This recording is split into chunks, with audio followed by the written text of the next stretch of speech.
You ask Tiger to solve. This deals with linear equations with one unknown.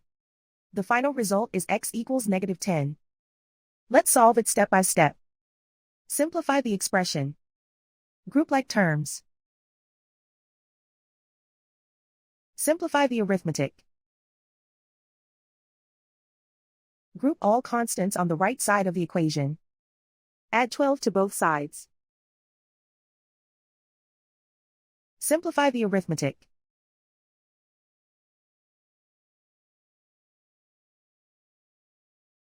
Isolate the x.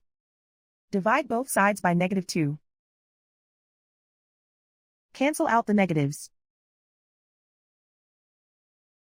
Simplify the fraction. Move the negative sign from the denominator to the numerator. Find the greatest common factor of the numerator and denominator. Factor out and cancel the greatest common factor. And so the final result is x equals -10.